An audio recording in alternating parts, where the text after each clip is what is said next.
أعوذ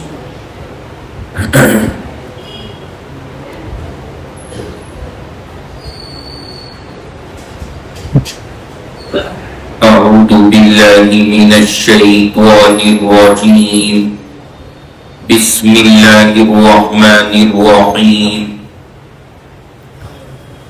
واتقوا يوما ترجعون فيه إلى الله ثم توفى كل نفس ما كسبت وهم لا يظلمون صدق الله العلي العظيم.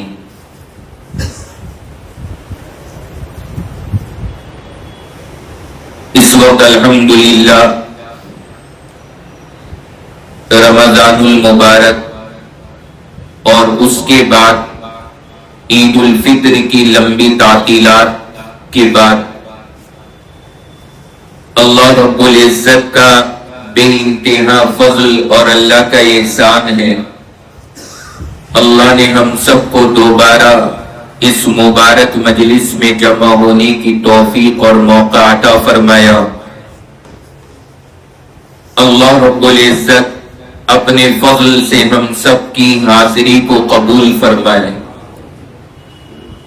اور پچھلے سالوں کی طرح اللہ اس سال بھی ہم سب کو عافیت اور سکون کے ساتھ مکمل طریقے پر قرآن پاک کی تعلیمات کو سننے، سیکھنے اور سمجھنے کی توفیق نصیب فرمائے. اس وقت میں الحمدللہ ہم اور آپ سارے جو یہاں پر جمع ہیں، ہم سارے بخوبی واقف ہیں کہ رمضان المبارک سے پہلے ہمارے درس کا سلسلہ کیا چل رہا تھا. سورۃ البقرہ آیت نمبر 281 وہاں تک کے مضامین ہمارے پورے ہو چکے ہیں اور اب اس وقت میں سورۃ البقرہ کے اخیر کے صرف 2 رکوع ہمارے باقی ہیں. جہاں سے اس وقت میں ہمارے درس کا آغاز ہے، جہاں سے درس کی شروعات ہے، وہاں سے لے کر کے سورۃ البقرہ کے مکمل ہونے تک 2 رکوع کا مکمل فاصلہ ہے. اور ان 2 رکوع میں بھی ترتیب یہ ہے کہ جو پہلا رکوع ہے اس میں قرآن پاک کی سب سے زیادہ لمبی اور عظیم الشان آیت موجود ہے.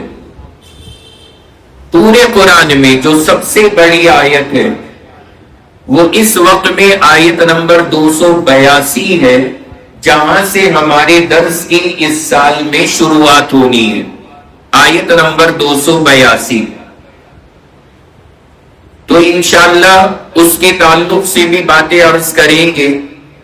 باقی مجھے 2-3 باتیں آپ حضرات کے سامنے عرض کرنی ہے. پہلے ان کے تعلق سے کچھ باتوں کی وضاحت کر دوں، اس کے بعد انشاءاللہ ان مضامین پر آئیں گے. ویسے بھی وہاں سے آنے کے بعد میں ایک دم سے دماغ ان چیزوں کے اندر چلنا شروع نہیں ہو پاتا. بڑا طبیعت کے اوپر ایک زور پڑتا ہے، بڑی کیفیت ہوتی ہے.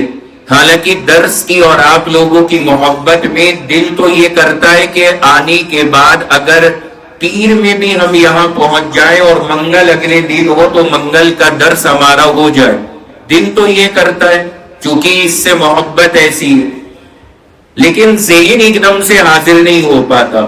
جو حضرات ان چیزوں سے گزرتے ان کو ان سب باتوں کا تجربہ ہوگا. اس وجہ سے ہم نے سوچا کہ ناغہ تو نہیں ہونا چاہیے، سلام، دعا، کم سے کم ملاقات، زیارت، ایک لمبا عرصہ ہو گیا، کم سے کم وہ ہو جانی چاہیے. اور 2-3 باتیں جو مجھے عرض کرنی ہے وہ عرض کر دیں، چونکہ بہت سارے ساتھی ایسے بھی ہوتے ہیں جو سوشل میڈیا سے جڑے ہوئے نہیں ہیں اور ان تک خبر بھی نہیں پہنچ پاتی. تو ظاہر سی بات ہے 1 ہفتے درس ہونے کے بعد ان سب حضرات تک بھی صحیح سے اطلاع پہنچ جائے گی تاکہ ان حضرات کے لیے بھی باقاعدہ ترتیب کے اندر شامل ہونا آسان ہو جائے. تو میں 2-3 باتیں بس خاص طور سے آپ کے سامنے عرض کروں گا، ان باتوں کو ذرا ذہن نشین فرمائیں۔ سب سے پہلی بات اس وقت میں مجھے جو عرض کرنی ہے وہ یہ کہ دیکھیے، اللہ نے جو یہ 2 عبادتیں رکھی ہیں جنہیں ہماری زبان میں کہا جاتا ہے حج اور عمرہ، یہ بڑا اہم عنوان ہے اور موضوع ہے جو میں سمجھا رہا ہوں۔ یہ جو 2 عبادتیں ہیں جنہیں ہمارے یہاں حج اور عمرہ کہا جاتا ہے، ان دونوں میں بنیادی طور پر کیا فرق ہے؟ اللہ نے حج کی عبادت کو فرض کا درجہ دیا ہے اور عمرہ یہ ایک نفلی چیز ہے۔ حج باقاعدہ اسلام کے فرضوں میں سے ایک اہم فریضہ ہے اور عمرہ یہ ایک نفلی چیز ہے۔ فرض کا مطلب کیا ہوا کہ جس کا ادا کرنا اگر ہمارے اوپر وہ چیز فرض ہو گئی ہے اس کا ادا کرنا انتہائی ضروری ہے۔ اگر ہم نے اس کو ادا نہ کیا تو اللہ کے یہاں پر گناہگار ہیں۔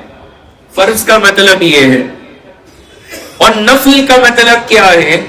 نفل کا مطلب یہ ہوتا ہے کہ آپ ادا کر لو تب بھی اچھی بات ہے، نہ ادا کرو تب بھی کوئی گناہ آپ کو نہیں ملے گا، یہ نفل کا مطلب ہوتا ہے۔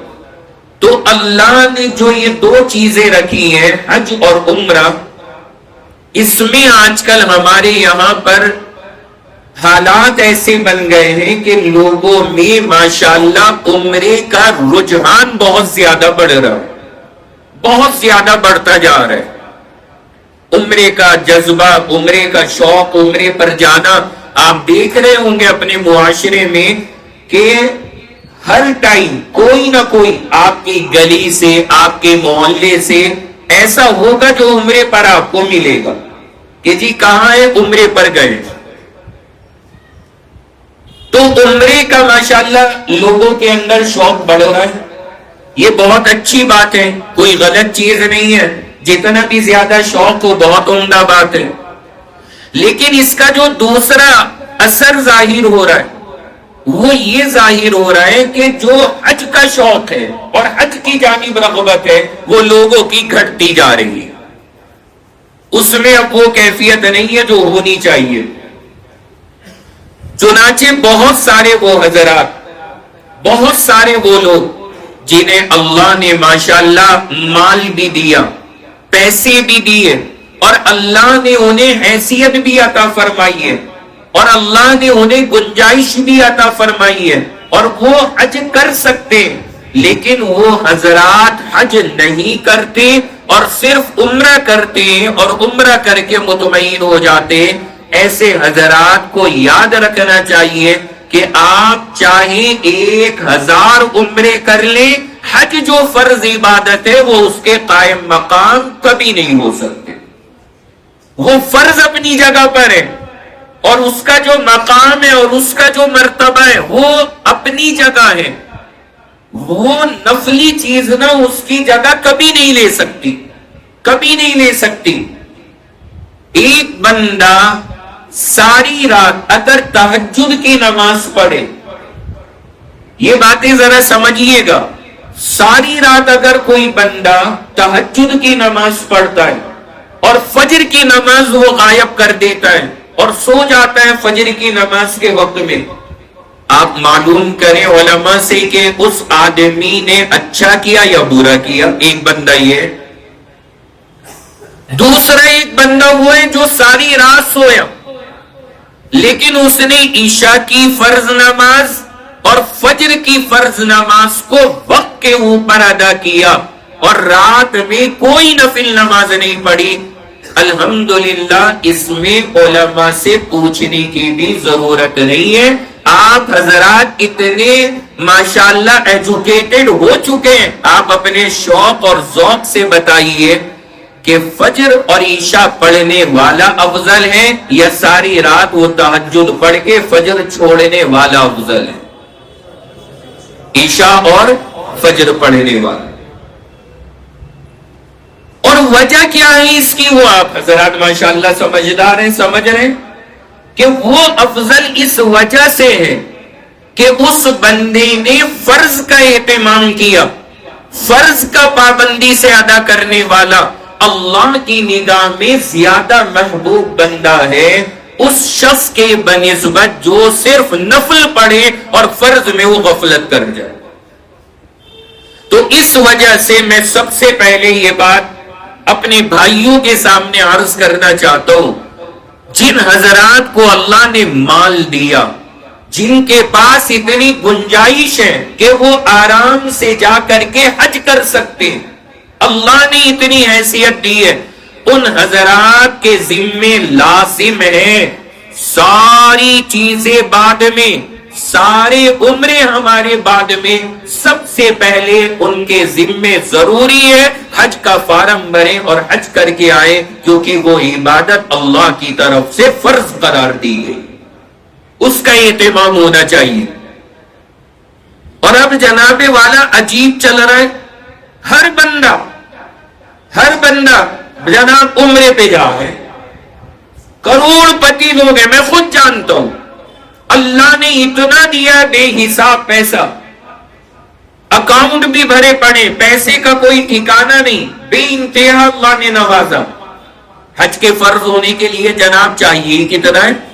سیدھا حساب ہے 3.5 لاکھ روپے تو حج کے خرچ کے جو وہاں جمع ہونے،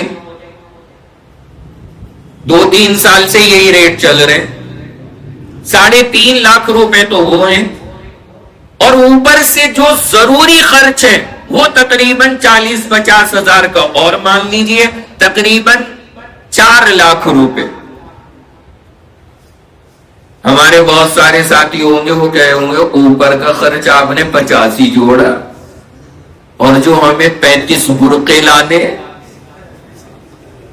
اور ایک سے ایک آئٹم بھر کے لانے، جناب ابھی اس کا حساب کا معاملہ میں آگے گنواؤں گا، وہ آگے میں یہاں وہ جوڑ رہا ہوں جو ضروری ہے، جو مطلب کرنا ہی پڑے گا آدمی کو، جانے والے کو، جس کے بغیر چارہ نہیں ہے وہ جوڑا جائے گا۔ ہمارے شوق نہیں جوڑے جائیں گے، ہماری رسمیں نہیں جوڑی جائیں گی، ہماری عادتیں نہیں جوڑی جائیں گی۔ اگر جناب آپ اس کے حساب سے چلے تو حالات قابو سے باہر ہو جاتے ہیں۔ یہ وہ ہے جو ضروری خرچ ہے، تو تقریباً 4 لاکھ روپے آنے جانے کا سارا بڑھیا خرچ، حج کر کے بندہ فارغ۔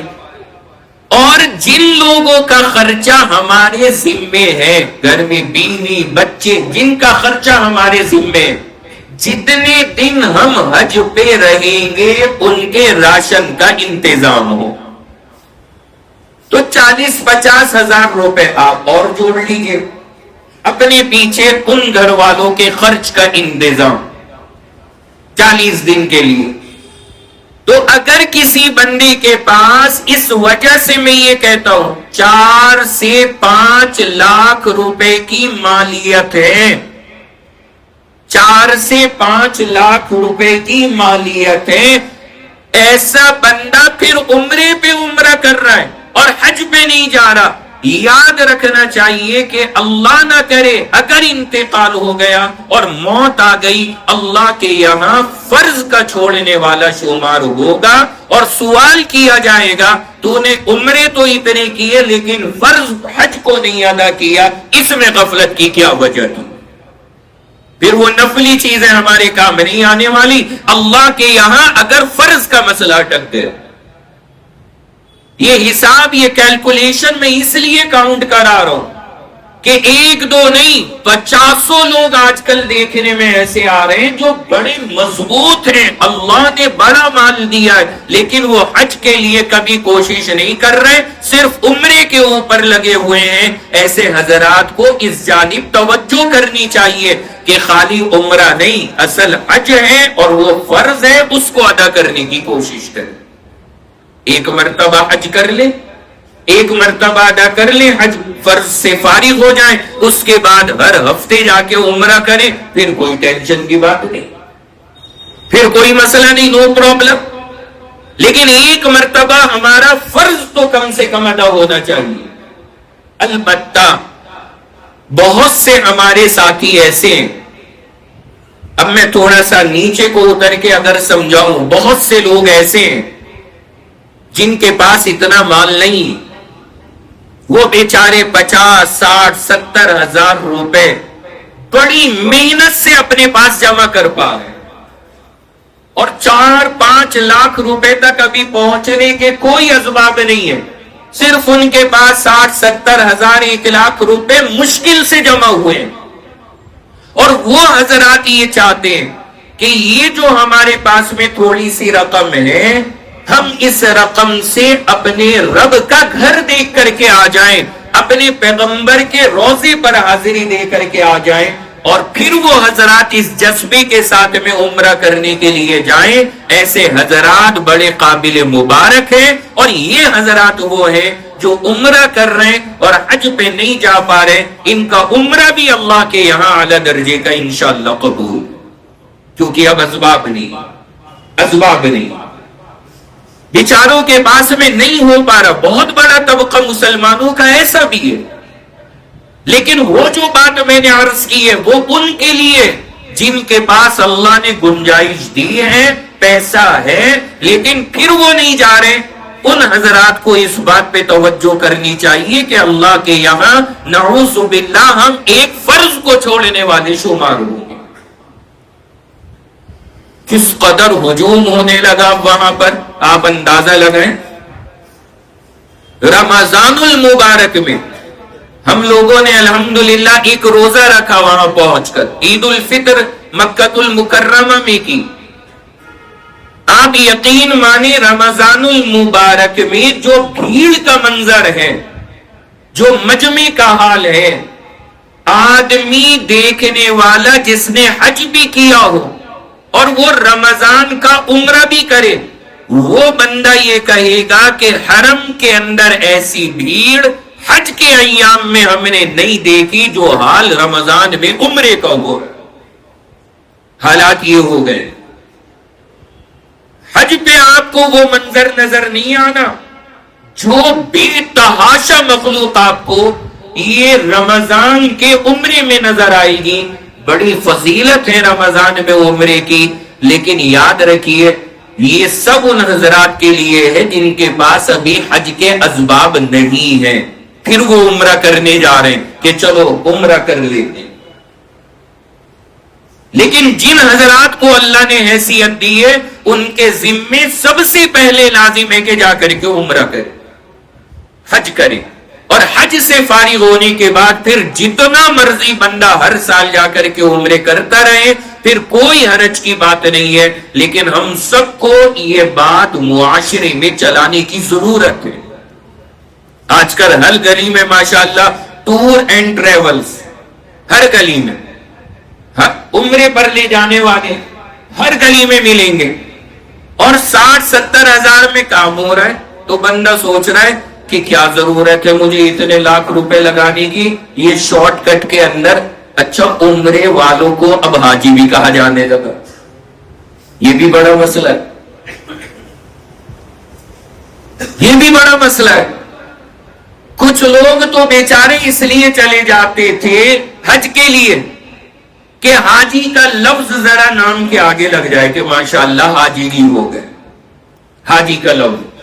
اب انہوں نے دیکھا کہ ایک طرف تو 3.5-4 لاکھ میں حاجی کا ٹائٹل لگ رہا ہے، اور ادھر جناب والا 70 ہزار میں کام ہو رہا۔ انہوں نے کہا پیسے بچاؤ، ایسی جگہ تو ہمیں بہت پیسے بچانے، ایسی جگہ تو ہمیں بڑا فضول خرچی نہیں ہونی چاہیے بھائی، کیا ضرورت ہے؟ حاجی کا لفظی تو لگنا ہے، 4 لفظ ہیں تو 4 لاکھ کی کیا ضرورت جب 70 ہزار میں کام ہو رہا ہے۔ اچھا دوسرا اس سے بڑا کمال کیا ہو رہا ہے، جو عمرہ کر کے آ رہے ہیں لوگ جو انہیں لینے جاتے ہیں ماشاءاللہ۔ ابھی جب میں 5 دن پہلے ایئرپورٹ پر اترا، دلی ایئرپورٹ پر، تو میں کھڑا تھا، جو لینے آ رہے تھے ان کے انتظار میں تھا، گاڑی پہنچنے والی تھی تو ایئرپورٹ پر ہی کھڑے تھے گیٹ سے نکل کر۔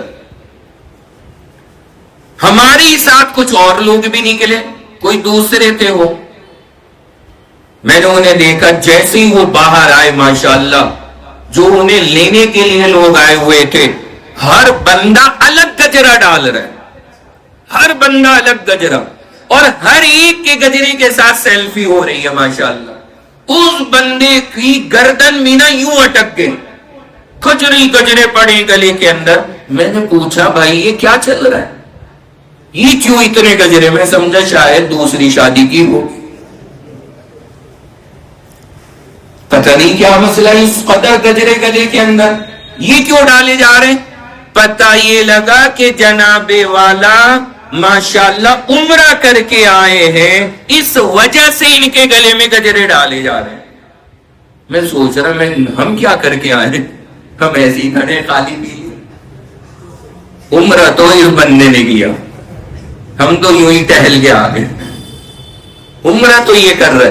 میرے ذہن میں یہ بات آئی، آپ بھی اس کو یاد رکھیے گا، بندہ جب یہ دیکھے گا کہ 70,000 میں میرا ویلکم بھی حاجیوں والا، آنے کے بعد ماشاءاللہ دعوتیں بھی انلمیٹ حاجیوں والی، اور عزت بھی حاجیوں والی، اور لقب بھی حاجی کا، تو پھر بندہ یہ سوچتا ہے کہ 4 لاکھ روپے تو بنا ہی وجہ کے خرچ کرنے، 70 کے اندر کام ہو رہا ہے، یہ بہترین موقع ہے، موقع دے کر بندہ چوکا مار رہا ہے، اور جناب والا عمرہ کریں گے، خوش ہو گئے، پیسے بچ گئے۔ تو یہ چیز ہمیں ذہن میں رکھنی چاہیے، یہ ہو رہا ہے آج کل ہمارے معاشرے میں۔ اس لیے آپ حضرات میں جتنے لوگ ایسے جنہیں اللہ نے مال دیا ہے، جنہیں اللہ نے پیسے دیے، جنہیں اللہ نے اتنی گنجائش دی ہے، ان سب سے میری درخواست ہے، عمرہ کرنا بہت بڑی عبادت ہے لیکن حج کے برابر نہیں ہے۔ اللہ نے اگر گنجائش دی ہو براہ کرم حج کے لیے سب سے پہلے کوشش فرمائیے، اور اس کے بعد انشاءاللہ عمرے ساری زندگی کرتے رہیے، پھر کوئی حرج کی بات نہیں۔ بھائی کریں گے سب نیت انشاءاللہ، بندے کو نیت اپنی شامل کرنی چاہیے۔ بڑا احساس ہوا دیکھ دیکھ کر کے اور سن کے۔ آنے کے بعد ایک صاحب ہمارے ساتھ یہاں سے جانے والے تھے، وہ کسی وجہ سے نہیں جا سکے۔ کل میری ان سے ملاقات ہوئی، بات چیت ہونے لگی۔ میں نے کہا ہاں بھائی کیا انتظام تھا؟ سب سنانے لگے اپنا کہ ہم نے یہ انتظام کیا، یہ انتظام کیا۔ تو ذرا ان کا انتظام سنیے، کل ہی کی بات ہے، بالکل لیٹسٹ۔ انہوں نے جو اپنا انتظام سنایا، وہ فرماتے ہیں جناب عمرہ تو کرنے جا رہے تھے 60-70 ہزار والا، کہتے ہم نے شاپنگ کے لیے تقریباً 2.5 لاکھ روپے کا انتظام تیار کر رکھا۔ کلی کے الفاظ ہیں یہ بالکل۔ کتنے روپے بولو بھائی؟ 2.5 لاکھ روپے۔ 2.5 لاکھ آپ ذرا 70,000 میں جوڑ کر کے دیکھیں، قریب قریب تو پہنچ ہی رہا ہوگا حج والے اماؤنٹ کے، قریب قریب تو ہوئی ہے۔ آپ اندازہ لگائیں، جو بندہ 2.5 لاکھ روپے کی شاپنگ کا پیسہ ساتھ میں رکھ رہا ہے، یہ میں ویسے ہی نہیں کہہ رہا، کل تو میں نے نہیں ان کو ٹوکا لیکن سمجھائیں گے بعد میں، آپ کو عرض کر رہا ہوں، جس بندے کے پاس میں 2.5 لاکھ روپیہ شاپنگ کا رکھا ہوا ہے اور 70-80 ہزار کا وہ پیکج لے کر کے عمرہ کرنے کے لیے جا رہا ہے، تو جناب عمرے کا جو آپ نے انتظام کیا ہے یہ تو رقم حج کے برابر ہو گئی، یہ تو حج کے برابر ہو گئی۔ اور جب یہ حج کے برابر رقم ہو گئی، آپ لوگ مجھے بتائیے ایسے بندے کے اوپر حج فرض ہوگا یا نہیں ہوگا؟ حج فرض ہے، اور وہ بندہ فرض حج کو چھوڑ کر کے نفلی کام کرنے کے لیے جائے گا، یہ اللہ کی نگاہ میں پسندیدہ کہلائے گا یا نہیں کہلائے گا؟ نہیں کہلائے گا، کیونکہ فرض ہے اس کے اوپر، وہ فریضہ نہیں ادا کر رہا اور نفل کے اندر لگا ہے، یہ اللہ کی نگاہ میں پسندیدہ عمل نہیں ہو سکتا۔ یہ کیفیات چل رہی ہے ماشاءاللہ۔ تو شاپنگ کا جو معاملہ ہے نا، وہ اس لیول پہ پہنچا ہوا ہے، اس لیول پہ۔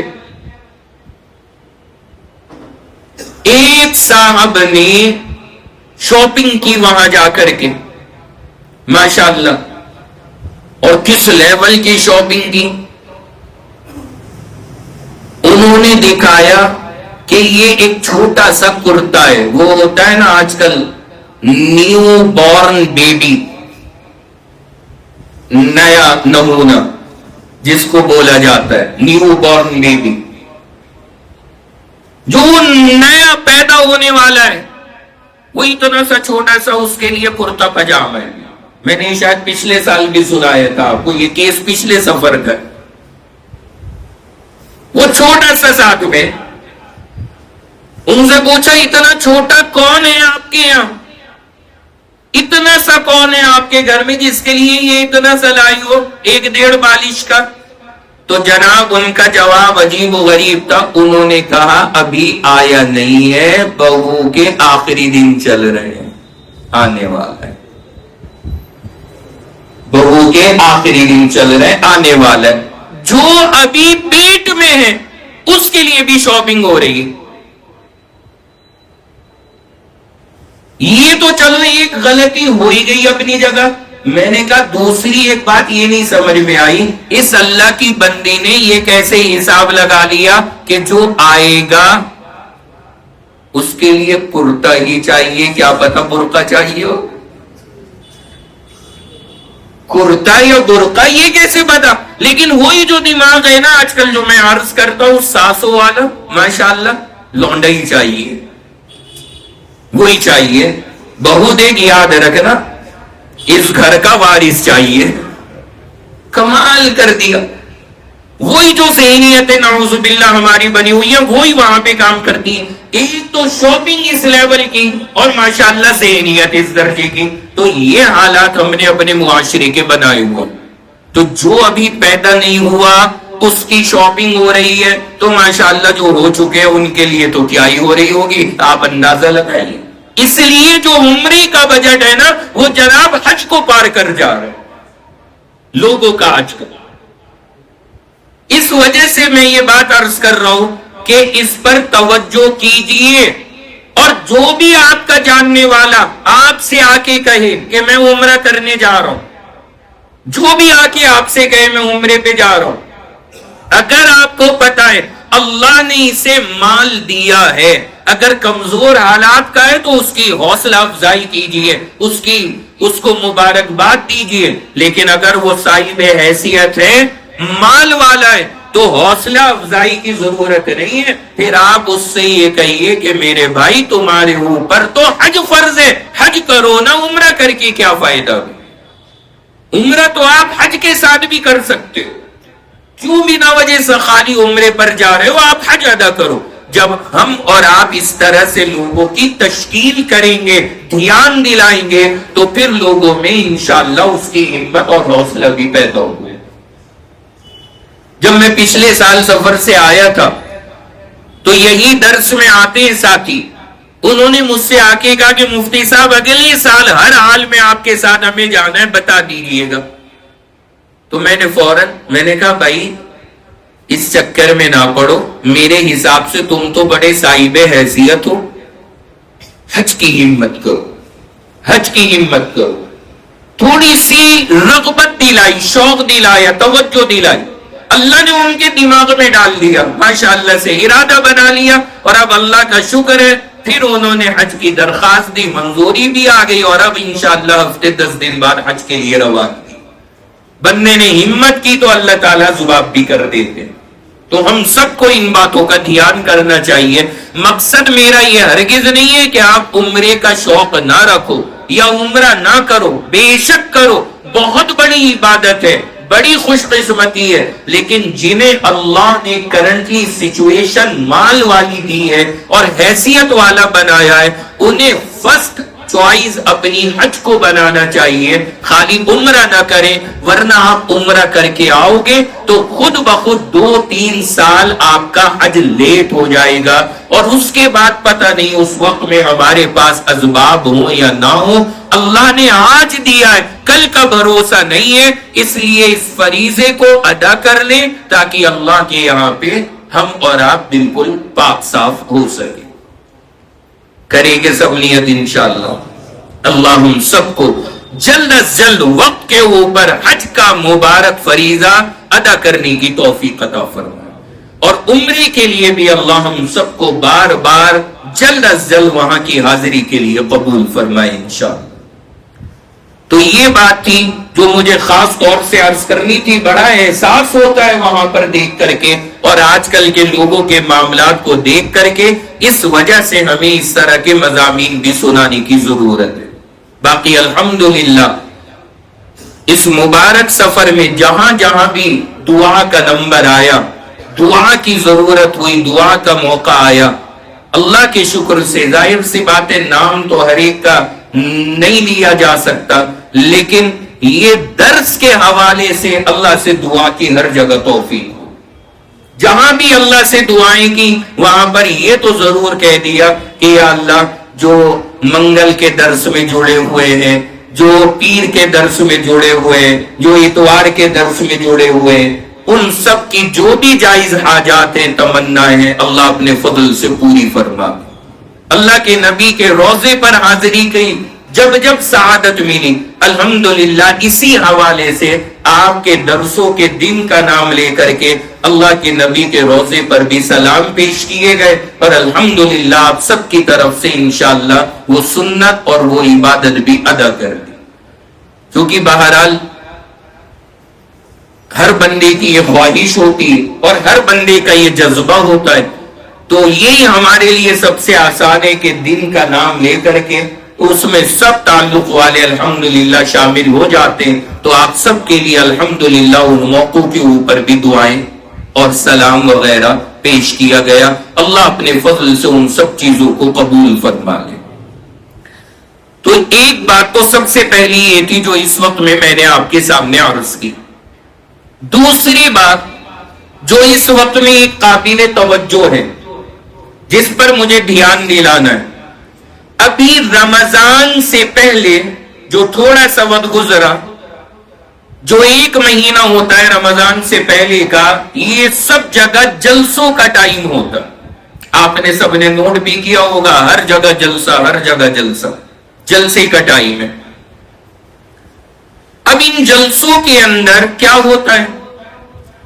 بچے پڑھ رہے مسجدوں میں، مکتب میں، مدرسوں میں، بچوں نے ناظرہ پورا کیا، حفظ پورا کیا، بچوں کے دستار بندی کی جاتی ہے، ان کی حوصلہ افزائی کی جاتی ہے، یہ سب عمل ہے. اسی کے اندر ایک کیا کام ہو رہا ہے کہ بچوں کے گلوں کے اندر ہار ڈالے جا رہے ہیں. میں تھوڑی اس پر روشنی ڈالنی چاہتا ہوں، اور یہ یقین مانے جو یہ ٹائم گزرا رمضان سے پہلے کا، اس میں جگہ جگہ یہ چیز دیکھنے میں آئی، اور بڑی شدت سے چاہت تھی کہ اس مسئلے کو ذکر کروں. یہاں پر میں آپ کے سامنے آج اسے رکھ رہا ہوں تاکہ ہم اپنا ذہن بنانا شروع کریں. گلوں کے اندر ہار کا ڈالنا. سب سے پہلی بات یہاں پر یہ یاد رکھیے گا کہ ہمارے بچے نے حفظ پورا کیا یا ناظرہ پورا کیا یا وہ عالم بنا، سب سے بہتر طریقہ کیا ہے؟ سب سے اچھا طریقہ یہ ہے کسی بھی اللہ والے شخص کو بلائیے، اس کے ہاتھ سے بچے کے سر پر یہ پگڑی بنوائیے، یہ دستار بنوائیے. یہ میرے پیغمبر کا طریقہ ہے، پیغمبر کے صحابہ کا طریقہ ہے، ہمارے نبی کی سنت ہے. یہ چیز سب سے بڑھیا اور بیسٹ ہے. یہ کام ہمارے یہاں پر ہونا چاہیے. سر پہ امامہ اور دستار بنوائی ہے، یہ سب سے عمدہ چیز ہے، کیونکہ یہ چیز وہ ہے جو ہمارے پیغمبر کا طریقہ ہے، پیغمبر کی سنت ہے. لیکن آج کل وہ ایڈ ہو گئی اس میں چیزیں، وہی کہ ہم اور ہم ماشاءاللہ تھوڑا ہر چیز کے اندر عادی ہے، تڑکا لگا کے. وہ مزاج ہے نا ہمارا ہندوستانیوں کا، تڑکا لگا کے. عرب کے اندر بھی جا کر کے نا چائے ڈھونڈتے، اور چائے اب وہ بیچاری کیا جانے یہ والی چائے، وہ لوگ تو وہی کالی والی پینے کے عادی ہیں. یہ تو ہمارا ہی ٹیسٹ ہے ماشاءاللہ جو ہم لوگ ادھر والے کہ جی لب ریز ہو، لب دوز ہو، لب سوز ہو، وہ جو 3 کوالٹی آپ نے سنی ہے، وہ عرب والے کیا پتا. اب وہ بیچارے بناتے ہیں اپنی سیدھی سادی چائے، لیکن انڈین والوں کو تو ماشاءاللہ غضب والی پکی ہوئی چاہیے. تو اب انہوں نے بھی بنانے کی کوشش کری، وہ لوگ بھی بیچارے کرتے کوشش. اب انہوں نے بنائی، اور بنانے کے بعد میں اس کا نام انہوں نے رکھا ہوا ہے اپنے یہاں کڑک چائے. اب را تو ان سے نکلتا نہیں، عرب سے را نہیں نکلتا، یہ را ڈا گاف یہ سب یہی ہے، عرب میں نہیں ہے، کیونکہ یہ عربی میں نہیں ہے. اب انہوں نے یہ تو سمجھ لیا کہ ہندوستانیوں کو یہ دودھ میں نا ذرا پکی ہوئی چائے چاہیے. اب یہ جا کر کے وہاں پہ ہوٹلوں پہ کہتے ہیں بھائی کڑک چائے دے دو، کڑک دے دو. تو اب انہوں نے بنانی تو شروع کی، حالانکہ ابھی بن نہیں پاتی وہاں پہ کسی سے، بن نہیں پاتی. ہمارے ساتھ بھی ہمارے ٹور کے اندر ایک صاحب تھے، ساتھی تھے ہمارے، جنہوں نے بیچاروں نے کڑک چائے بنا کے گھر پہ پلا. ہم نے کہا دیکھو یہ اپنا ہندوستانی ذائقہ، لیکن جو وہاں ہوٹل ہے نا وہاں پہ وہ نہیں مل پاتی. اب انہوں نے بیچاروں نے زبردستی بنانے کی کوشش کی، تو اب وہ اسے کہتے کرک چائے، کرک چائے. رات تو ان سے نکلتا نہیں، تو انہوں نے اسے کرک چائے بنا دی. جیسی تیسی ان سے بنتی ہے بنا کے دیتے ہیں ہمارے لوگوں کو، اور ہمارے لوگ ماشاءاللہ ایک کپ پی کر کے کہتے ہیں اب تو انڈیا جا کے پیے، اب تو وہیں دیکھیں گے انشاءاللہ. تو وہ کیفیت ہوتی ہے. تو میں عرض یہ کر رہا، سمجھیے گا ہم ہر چیز میں نا تڑکے کے عادی ہیں. ذرا ذائقے بھی ہمیں وہی چاہیے. عرب کا مرغا بھی نہیں اترتا لوگوں کے پیٹ میں، کیونکہ باہر سے ماشاءاللہ وہ نظر آئے گا بڑا خوبصورت اور اندر سے پھیکا. تو یہ سوچتے کیا ہے یہ، یہاں تو اسپائسی چلیے ماشاءاللہ، ٹیسٹی ایسے. تو ہر چیز میں وہ جو تڑکے کی عادت ہے نا، ابھی تک وہ چل رہا تھا حافظ ہوا، ناظرہ پورا ہوا، عالم بنا، پگڑی باندھو، یہ نارمل طریقہ، لیکن اس میں مزہ نہیں آ رہا. اب اس میں تڑکا لگا دیا. کیا تڑکا؟ کہ پگڑی تو بنے گی، ساتھ میں گلے میں گجرا بھی پڑے گا. کوئی ماشاءاللہ پھولوں کا ڈال رہا ہے، کوئی وہاں پر پیسوں کا بھی ڈال رہا ہے. اور یہی سہارنپور میں نے ایک جگہ دعا کرائی شعبان کے مہینے میں، اور اس کے بعد ہم وہاں سے نکل کر کے دوسرے گھر تک جانے لگے، مسجد سے گھر تک. تو دیکھا جس بچے کا میں نے قرآن ختم کرایا، جس کے میں نے پگڑی باندھی، وہ گلی میں آ رہا ادھر سے. کائیں پہ بیٹھا ہوا؟ گھوڑے پہ. ابھی تو اسے انسان بنایا تھا، اشرف المخلوقات بنایا تھا، یہ پھر گھوڑا. مطلب عجیب و غریب نظام ہے. گھوڑے پہ بٹھا کے اسے لا رہے ہیں، اور مسجد کے اندر کچھ نہیں تھا اس کے گلے میں، اور جناب والا پھر وہ گیندے کا نوٹوں کا ہار سارا گلے کے اندر پڑا ہوا ہے. اور اس پر کمال تو یہ کہ ایک بندہ آگے ڈھولک لے کے بھی چل رہا ہے. یہ اپنی آنکھوں سے شعبان میں دیکھا سہارنپور میں، وہ آگے ڈھولک لے کے چل رہا ہے. بتاؤ یہ حافظ ہے. پھر یہ حافظ کو سوچتے یہ ہمیں جنت دلائے گا، یہ خود ہی پار ہو جائے. ایسا اگر بنایا ہے جناب والا، اگر ایسا خود بھی پار ہو جائے نا تو شکر کرنا، یہ دوسرے 10 کو کیا بخشوائے گا. یہ حرکتیں کر کے نعوذ باللہ کیا فائدہ ہونے والا ہے. وہ جو حافظ جہنم سے بخشوائے گا، وہ شرط ہے کہ حافظ ہو، بعمل ہو. وہ حافظ ہمیں جہنم سے بچوائے گا، اور جو حافظ بے عمل ہوگا وہ تو سب سے پہلے اٹھا کے جہنم میں ڈالا جائے گا. وہ دوسروں کی بخشش کا کیا ذریعہ بنے گا. اس وجہ سے یہ بات ذہن میں رکھیے کہ یہ گلے کے اندر ہار وار کا ڈالنا یہ سب غلط ہے. ہمارے علماء کرام نے، ہمارے یہاں مشہور کتاب ہے فتاوی رقیمیہ، اس کے اندر لکھا ہے کہ گلے کے اندر یہ ہار کا ڈالنا چاہے پیسوں کا ہو، پیسوں کا تو بالکل منع ہے، کیونکہ اس سے پیسے کی اور مال کی محبت ظاہر ہوتی ہے. آج جو سینے کے اندر اس کے امانت آئی ہے جناب والا، وہ ان نوٹوں سے اس کا کوئی مقابلہ نہیں کیا جا سکتا، جو سینے کے اندر اس کے اللہ کا قرآن آیا۔ تو اس وجہ سے یہ چیز یاد رکھیں، تو پیسے کا تو ہے ہی نہیں، باقی یہ پھول کا بھی ڈالنا بہرحال اسلامی یہ طریقہ بالکل نہیں ہے، اس سے بچنا چاہیے۔ اور کم جگہ نہیں، یہ اب ان جگہوں پر ہو رہا ہے جہاں علماء کرام ہیں، جہاں مفتیان کرام ہیں، ان مسجدوں میں یہ خرافات ہو رہے ہیں۔ اور حیرت ہوتی ہے، اللہ کے بندے تم یہ سب کچھ جانتے ہوئے پھر یہ حرکتیں کر رہے ہو، یہ بالکل شریعت کے اعتبار سے غلط ہے۔ میں یہاں سے بالکل علل اعلان یہ بات کہہ رہا ہوں کہ ہمیں ان باتوں پہ توجہ کرنے کی ضرورت ہے۔ وہ خوشیاں منائیے جس کی اسلام نے اجازت دی، اور جس کو علماء نے صراحتاً منع لکھا ہے، ان چیزوں سے ہمیں بچنا چاہیے۔ تو یہ ہو رہا ہے۔ ہمارے ایک بزرگ نے تو بڑا پیارا جملہ کہا، 2-3 سال پہلے ایک دو جگہ مجھ سے بھی یہ ہو گیا، میرا بھی دھیان نہیں تھا، وہاں گجرے تھے ڈالے گئے، میں کھڑا تھا، توجہ نہیں گئی میری اس وقت میں۔ بعد میں ہمارے ایک عالم نے بڑا پیارا جملہ کہا، ایک بزرگ تھے، انہوں نے فرمایا کہ بھائی آج کے دن ان کے گلے میں ہار کا ڈالنا، ہار کا دن ہے، ہار مطلب ہار، آج تو ان کی کامیابی کا دن ہے، آج تو ان کے لیے کامیابی کا دن ہے، آج ان کے گلے میں ہار کا ڈالنے کا کیا مطلب؟ سمجھ گئے؟ یہ ہار والی ہار نہیں، یہ ہار والی ہار جو جیت اور ہار والی ہو، انہوں نے ڈبل میننگ میں بات سمجھا دی کہ آج تم یہ کامیاب ہوئے اور دین اور دنیا کے اندر انہوں نے ترقی حاصل کی ہے، آج ان کے گلے میں ہار کیوں ڈال رہے ہو؟ آج تو ان کی کامیابی کا دن ہے۔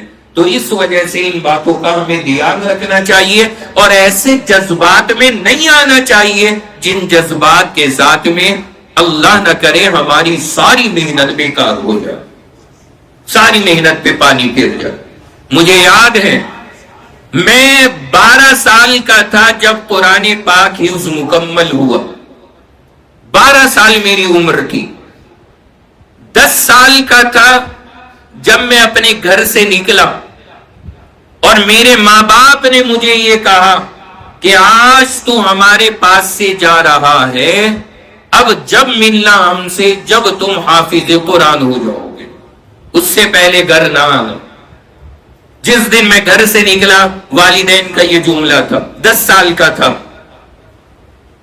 اور نگینا سے ہردوئی تقریباً لکھنؤ کے پاس ہے، 300 کلومیٹر کے قریب، وہاں گئے۔ 2 سال لگے، ناظرہ پڑھا پہلے 6 مہینے، پھر اس کے بعد 1.5 سال میں قرآن پاک حفظ کیا۔ 6 مہینے کا ناظرہ دیکھ کر کے قرآن پاک، اور 1.5 سال میں حفظ قرآن۔ جس دن قرآن پاک حفظ مکمل ہوا، یہ 2 سال تک میں گھر نہیں آیا، عید بھی مدرسے میں ہی ہوئی۔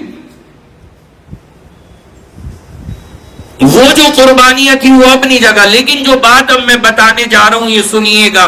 جس دن میرا قرآن پورا ہوا، اور ہمارے حضرت مولانا شاہ ابرار الحق صاحب نور اللہ مرقدہ خلیفہ جو تھے حضرت تھانوی نور اللہ مرقدہ کے، حضرت نے ہمیں قرآن کا آخری رکوع پڑھایا۔ اس دن ہمارے ماں باپ مدرسے آئے ملنے کے لیے۔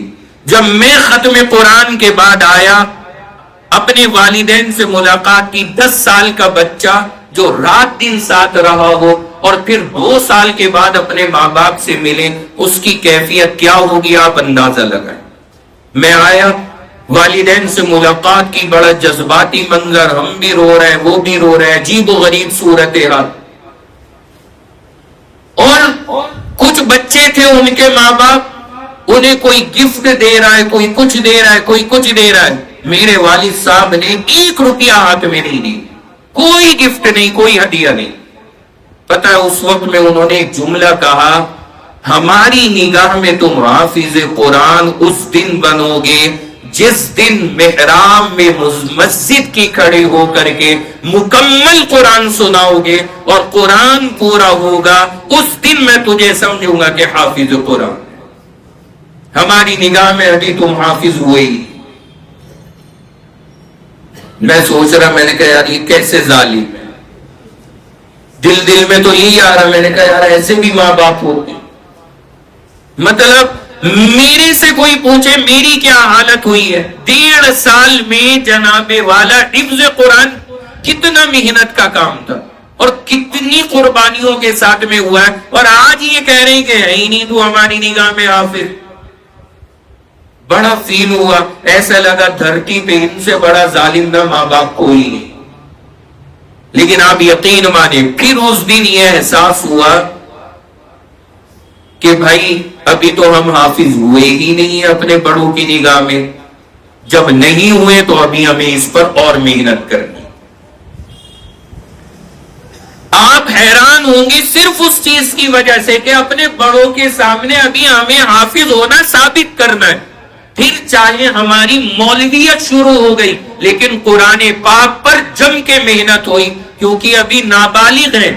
قرآن سنانے میں ابھی 2-3 سال اور ہیں. جب تک ہمیں قرآن کو اور زیادہ پختہ کرنا ہے. پھر ہوتا گیا اور رمضان آیا. پہلا جب ہمارا قرآن سنانے کا مرحلہ آیا، نگینہ شہر کی جامع مسجد کے اندر تراویح طے ہوئی اور قرآن سنانا شروع کیا.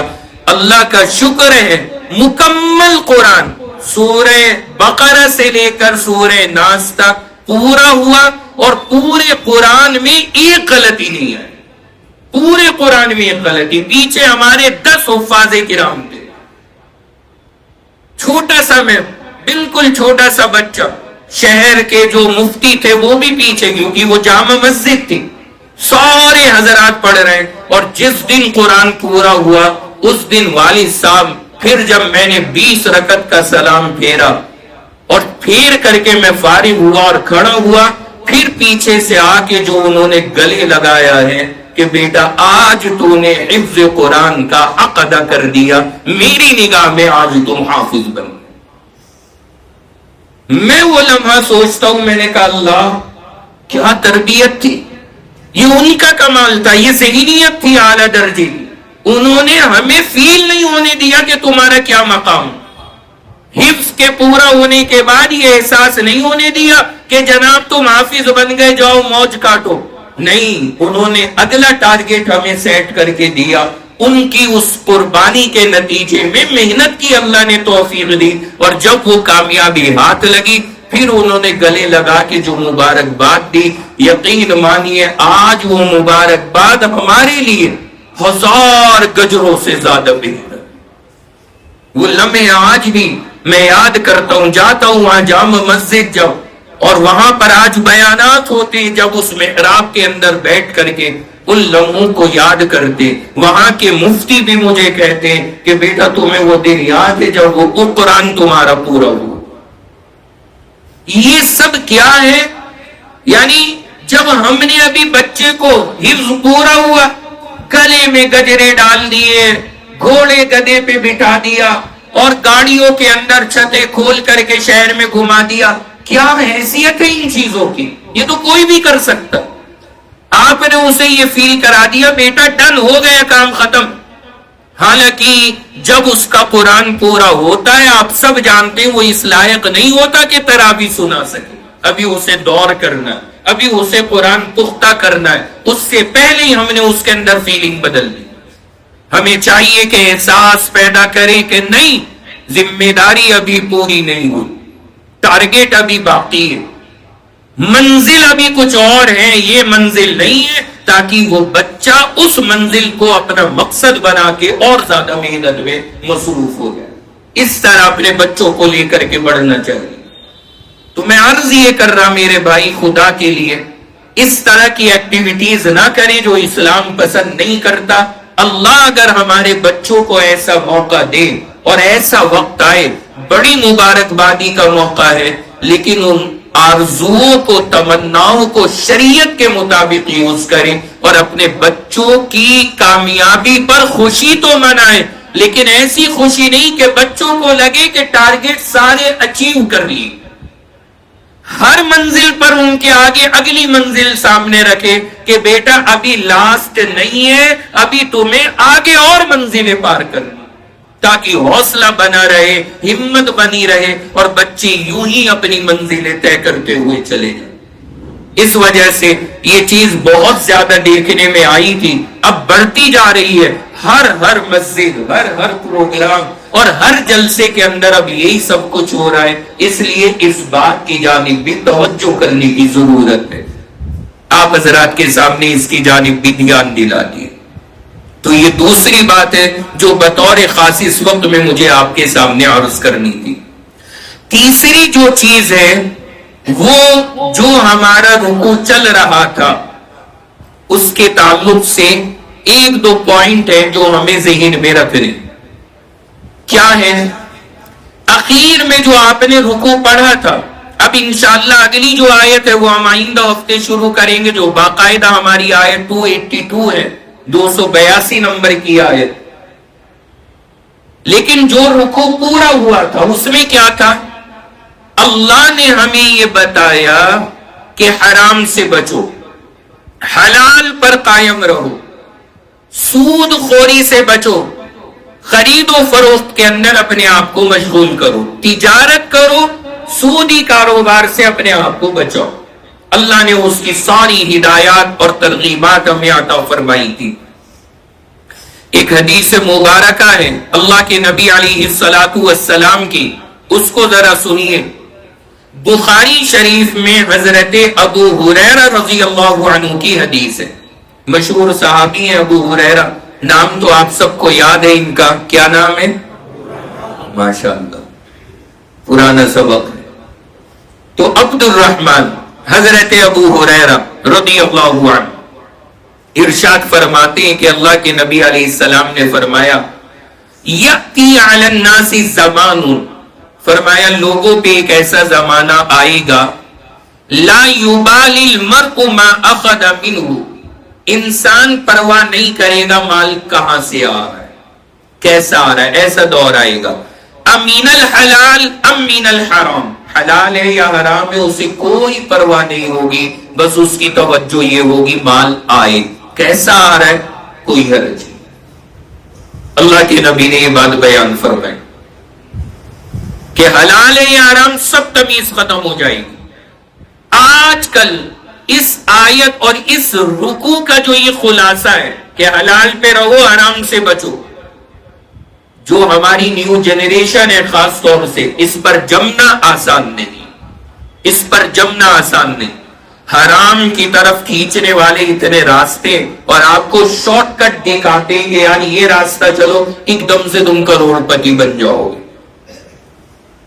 آتے لوگ ہمارے پاس کہ یہ جائز یہ جائز، میں ایک بات کہا کرتا ہوں، دیکھو یہ جتنے آن لائن کے دھندے چل رہے ہیں ان میں سے بہت سے جائز بھی ہیں، لیکن ہم ریکمینڈ نہیں کرتے کہ آپ ان چکروں میں پڑیں، اس سے بچو، ان سب سے بچنا بہتر ہے۔ کتنے آ رہے ہیں، کتنے لوگ آ رہے ہیں، کبھی کبھی میرا دل کرتا ہے ان سب کو یہاں لے کر کے آؤں اور پھر ہر ایک سے اس کی آپ بیتی سنواؤں کہ اس نے کیسا کیسا انویسٹ کیا اور کیسا برباد ہوا۔ لیکن اب ظاہر سی بات ہے یہ ایک اپنی جگہ مسئلہ۔ ابھی کچھ وقت پہلے تک وہ کس قدر کا چل رہا تھا کہ جی وہ مظفر نگر والا وہ تھا کہ جناب اس کے پاس میں سب پیسے لگا رہے ہیں، اور علماء بھی لگا رہے ہیں، ائمہ بھی لگا رہے ہیں، سب لگا رہے ہیں، اور بڑے فیض بتائے جا رہے ہیں کہ جناب 7%، 8%، 10% نفع آ رہا ہے، سب خوش تھے، مل بانٹ کے کھا رہے ہیں۔ کہیں ہمارے پاس بھی آئے، میرے پاس بھی آئے کہ لگا دو، آپ بھی لگا دو۔ میں نے کہا رہنے دے، وہ ہمارے نہ لگا چونا، لگا دو جی۔ جنی کس طرح ترغیب رہتے کہ لگا کے دیکھیں اب مزہ آ جائے گا۔ اور اب دیکھیں سوشل میڈیا سے آپ سارے واقف ہوں گے، سارے بیٹھے، نہ وہ ہاتھ لگ رہا وہ دبئی چلا گئے، اب یہاں سارے دھرنے میں بیٹھے رہو، یہی آنا تھا۔ یہی آنا تھا. یہ جو شارٹ کٹ والے راستے ہیں نا یہ یہی پہنچاتے ہیں. اور جناب یہ جو شیئر مارکیٹ، بہت ساری چیزیں شیئرز کے اندر ایسی ہیں جو جائز ہیں، بہت سارے جائز ہیں، لیکن میں ریکمینڈ نہیں کرتا. میں یہ کہتا ہوں بچو ان چیزوں سے. یار یہ کیا طریقہ ہوتا ہے؟ مطلب ایک بندے نے کہا صبح میں کہ ہم 3 دن کے بعد یہ جنگ بند کر دیں گے، تو جناب شیئر سارے اوپر چڑھ گئے. 3 دن کے بعد اس نے کہا نہیں ہم اور خطرناک حملہ کریں گے، اربوں خربوں ڈوب گئے. یار یہ کون سی تجارت ہے؟ یہ کون سا کاروبار ہے؟ یعنی یوں اوپر جانا غباری کی طرح اور غباری کی طرف سے پھٹ جانا. یہ تو جوا ہے، سٹے بازیوں کے اندر ہوتا ہے، یہ تجارت کا اصول نہیں ہے. ورنہ تجارت میں کیا ہے؟ آپ نے 1 لاکھ روپے کا مال خرید کے رکھ لیا اپنے پاس. اب چاہے جنگ کتنی چل رہی ہے لیکن کم سے کم آپ کے پاس آپ کا مال تو رکھا ہوا ہے، وہ کہیں نہیں جا رہا. جو آپ کا انویسٹ ہوا ہے پیسہ وہ مال کی شکل میں آپ کے پاس میں رکھا ہے. اور وہاں پہ کیا حال ہو رہا ہے؟ وہاں پہ جو بندوں کا انویسٹ کیا ہوا ہے وہ بھی ڈوب جا رہا ہے. وہ بیچارے ہر دن اس بیچارے کی شکل کا انتظار کرتے ہیں کہ یہ آئے اور کچھ اچھی سی خبر سنا کے چلا جائے. اب میں زیادہ اس کا تعارف نہیں کرانا چاہتا، آپ سمجھ رہے ہوں گے وہ عجیب و غریب سے تھپا، وہ آپ سمجھ رہے. وہ ایک لفظ اپنی زبان سے بول رہا ہے غباری کی طرح مارکیٹ اوپر. ایک لفظ اس نے بولا مارکیٹ دھڑام دنی سے سب نفٹی سینسیکس سب تباہ. جی جناب والا یہ کون سی تجارت ہے؟ تجارت میں ایسا نہیں ہوتا بھائی. جو آپ کی انویسٹمنٹ ہے وہ تو تجارت میں رکھی رہتی ہے آپ کے پاس، وہ تھوڑی کوئی لوٹ کے لے جاتا ہے. لیکن یہ عجیب و غریب تجارت ہے. اس لیے میرے بھائی اس طرح کی چیزوں سے بچنا ہی بہتر ہے جہاں پر کچھ پتہ ہی نہیں ہے کہ چل کیا آ رہا ہے. کچھ نہیں پتا لوگوں کو کہ چل کیا آ رہا ہے. کبھی کچھ ہے کبھی کچھ ہے، کبھی عرش پہ کبھی فرش پہ. انسان کو کچھ نہیں سمجھ میں آتا. یہ تجارت کا اصول نہیں ہے. تجارت میں کم سے کم اپنے پاس اپنی پونجی محفوظ ہے، وہاں پہ کہیں سے کہیں جا رہی. تو اللہ کے نبی علیہ السلام نے جو یہ بات کہی تھی کہ اخیر زمانے میں لوگ پرواہ نہیں کریں گے کہ کیا حلال ہے کیا حرام ہے، بس انہیں دکھنا چاہیے پیسہ آیا. اللہ نہ کرے ہم اور آپ ان لوگوں میں شمار نہ ہو جائیں. اس کیفیت سے اپنے آپ کو بچانا، اس کیفیت سے اپنے آپ کو بچانا. لوگوں کا بڑا برا حال ہوا پڑا ہے جو ان مارکیٹس کے اندر لگے ہوئے ہیں، وہ بیچارے سارے کے سارے پریشان. ایک تو یہ جنگ کا سسٹم نہیں سمجھ میں آتا.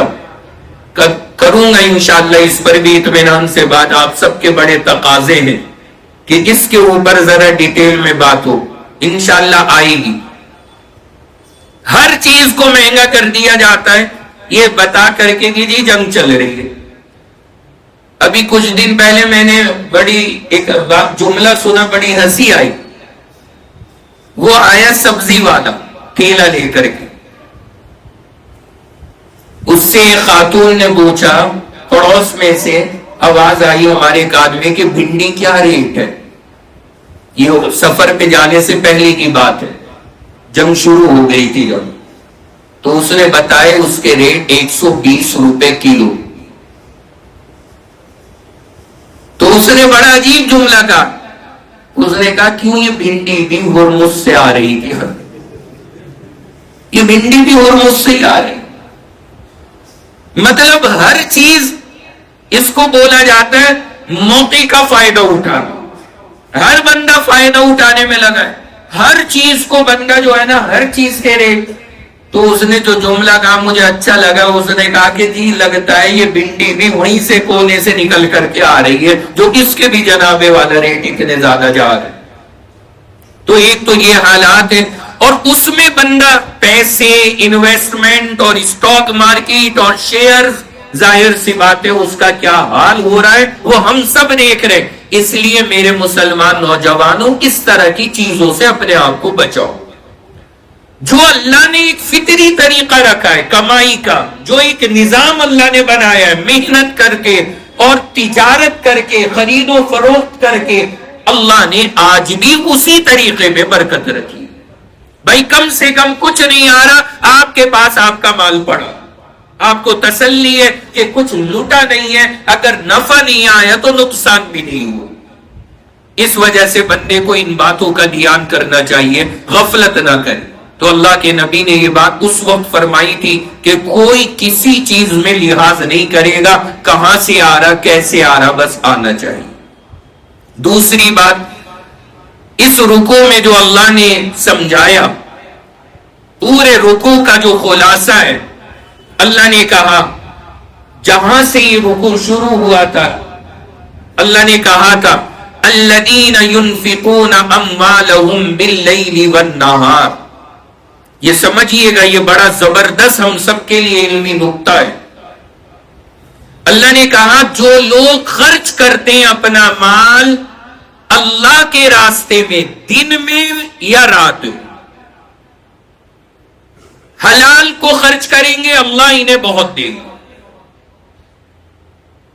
اس آیت پر علماء نے ایک بڑی پیاری بات لکھی ہے. یہ آیت گزر چکی ہمارے ہاں، یہ جو ہمارا رکوع پورا ہوا ہے اس رکوع کی یہ پہلی آیت تھی، لیکن یہ بات وہاں نہیں آئی تھی. یہ بات اب میری نظر سے گزری، اس لیے میں آپ کے سامنے عرض کر رہا ہوں. اس آیت سے ایک بات بڑی زبردست علماء نے نکالی ہے.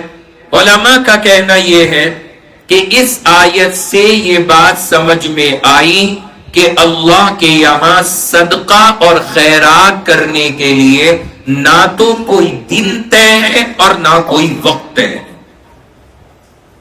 اب میں اس پہ مسئلے آپ سے پوچھوں گا، وہ آپ خود بتائیں گے، لیکن اصول سمجھے آیت سے. کیا اللہ نے کہا رات میں بھی کرو، دن میں بھی کرو، چھپ کر کے بھی کرو، کھلم کھلا بھی کرو، ہر طرح بس خرچ کرو، یہ بات کہی. پتہ یہ لگا اللہ کے یہاں خرچ کے لیے کوئی دن طے، بولو بھائی، نہیں ہے. اللہ کے یہاں خرچ کے لیے کوئی وقت طے نہیں ہے. جب وقت ملے، جہاں ضرورت ہے وہاں پہ مال کو خرچ کرو. اس آیت مبارکہ کی روشنی میں علماء نے بڑی کام کی باتیں لکھی ہے کہ یہ جو ہم نے اپنے یہاں پہ طے کر رکھے کہ جی اس دن کریں گے، جیسے مثال کے طور پہ سہارنپور میں ایک دن چلتا ہے جمعرات کا. جمعرات کا کیا مطلب؟ جمعرات کا، جمعرات کو بڑھیا کچھ بنائیں گے، بٹوائیں گے، کچھ میٹھا بنوائیں گے، بٹوائیں گے. کوئی میٹھا نہیں تو جناب والا جلیبی، جلیبیاں منگوائیں گے، بٹوائیں گے، سب کو کھلائیں گے. یعنی یہ جمعرات ہی کی تخصیص کیوں؟ بدھ میں بیچارے میں کیا کمی ہے؟ یہ جلیبی بدھ کو کیوں نہیں آ سکتی؟ کبھی غور کیا بھائی ہے یا نہیں ایسا کچھ رواج ہمارے یہاں؟ اب آپ اگر یہ وجہ اس کی بتاتے ہیں کہ جی پیمنٹ ہو رہا ہے جمعرات کو تو چلو انہیں کھلا پلا کے روانہ کر دو، ٹھیک ہے چلیں، کوئی گناہ کی بات نہیں اس نیت سے اگر آپ کر رہے ہیں. لیکن بہت سارے حضرات جمعرات کو اس لیے بٹواتے ہیں کہ شاید یہ کوئی خاص فضیلت والا عمل ہے. لیکن قرآن کی اس آیت سے سمجھ میں آتا ہے کہ ایسا کوئی بھی مسئلہ قرآن میں یا حدیث سے ثابت نہیں ہے. یہ جمعرات کی جلیبیاں ہمارے یہاں اس کا کوئی ثبوت نہیں ملتا. اب جو ہمارے یہاں بیچارہ لیبر طبقہ ہے وہ کہے گا لے بھائی مفتی اس نے ہماری جلیبی بھی بند کرائی. میں بند نہیں کرا رہا، میری بات پوری سمجھیے گا. میں یہ کہہ رہا ہوں بدھ کو صحیح، بات سمجھ رہے ہیں، منگل کو صحیح، پیر کو صحیح، اتوار کو صحیح، یہ صرف جمعرات کیوں ہیں؟ مسئلہ یہ ہے غور کرنے کا، صرف جمعرات کیوں ہے؟ اگر یہ ہم نے کسی فضیلت کی وجہ سے ایسا کیا ہے تو یہ بات بالکل غلط ہے. اس طرح کا عمل ہمیں نہیں کرنا چاہیے. قرآن پاک کی اس آیت مبارکہ سے یہ سبق ملتا ہے. جب چاہے جیسے چاہے خرچ کرو. اسی طرح کسی کا انتقال ہو گیا، اب تو ویسے ماشاءاللہ کم ہوتا جا رہا ہے لیکن پھر بھی ہو رہی ہیں حرکتیں یہ کہیں کہیں. کیا چل رہا ہے؟ انتقال کے تیسرے دن دیغ اترواؤ، 10ویں دن دیغ اترواؤ، 40ویں دن دیغ اترواؤ، سال پورا ہونے پہ دیغ اترواؤ. یہ جو ہم نے دن طے کیے، یہ سارے دن طے کرنا صحیح ہے یا غلط ہے؟ غلط ہے، کیونکہ اگر آپ ثواب کی نیت سے بھی کسی کو کھلاتے ہو تو اس کے لیے تیجا 10واں 40واں شریعت کی طرف سے طے نہیں ہے. جس دن آپ کا دل کرے اس دن کھلا دو تو آپ کو ثواب ملے. اس طرح سے نہیں کرنا چاہیے. اور کتنا بڑھتا جا رہا ہے یہ بس اللہ ہی رحم کرے. ایک تو وہ ابھی انتقال کی بریانی چل رہی ہے. ایک صاحب ہیں ہمارے جاننے والے، درس میں بھی ماشاءاللہ آتے. ایک دن ہم ان کے ساتھ سفر میں تھے، انہوں نے اپنا تو عجیب سنایا، میں سن کر کے حیران. آپ بھی سنیں ذرا عبرت ہوگی. کتنا پیارا عمل ہے، آپ ابھی شاید اکثر لوگ اس عمل سے غافل ہیں. انہوں نے کہا مفتی صاحب میرے مرنے کے بعد جو بریانی بنے گی میں نے اس کا آرڈر لکھوا دیا، پیمنٹ بھی کر دی ہے، پیمنٹ بھی کر دی ہے، اور اس سے بتا دیا خبردار چاول بڑھیا لگانے، گوشت کی کوئی کمی نہیں رہنی چاہیے، بوٹی ووٹی بڑھیا ہر پلیٹ میں آنی چاہیے. سارا آرڈر لکھوا دیا. آپ یقین مانے مطلب یہ جملہ سن کر کے ہم حیران کہ کیسے کیسے لوگ ہیں. وہ جملہ چلتا نا نیٹ پر، کہاں سے آتے کیسے. عجیب و غریب سلسلہ. ابھی مرا نہیں بندہ، آرڈر لکھوا چکا ہے، پیمنٹ کر چکا ہے کہ بریانی میں شکایت نہیں آنی چاہیے. اللہ اکبر. اور اللہ نہ کرے وہ پکانے والے ہی پہلے پر. یہ وہی بات ہو گئی نا وہ کرتے اور برقے والی. یہ کیا بھروسہ کون پہلے جانا ہے، لیکن اس نے پہلے. انہوں نے کہا کہ میں چونکہ یہ دیکھتا ہوں کہ جو یہ بریانیاں بنتی ہیں موت کے بعد اس میں بڑے جھگڑے ہوتے ہیں بوٹیوں پر کہ جی بوٹی نہیں مل رہی، کہ جی چاول ایسا لگا دیا، تاکہ ایسا کوئی پنگا نہ ہو، ہم سارا کام اپنی زندگی میں سیٹ کر رہے ہیں. سبحان اللہ. ایسا معاملات چل رہے ہیں. تو میں عرض یہ کر رہا، بہرحال یہ تو بات درمیان میں آئی کہ بڑھتے بڑھتے ہم کہاں چلے گئے. میں عرض یہ کر رہا تھا کہ اللہ نے صدقہ کرنے کا نہ تو کوئی دن طے کیا اور نہ کوئی وقت طے کیا، نہ کوئی مہینہ طے کیا. اللہ نے کہا جب دل کرے جیسا دل کرے خرچ کرنا. ہاں 2 شرطیں اللہ نے بتائی ہیں، حلال مال ہونا چاہیے اور اللہ کی رضا کے لیے ہونا چاہیے.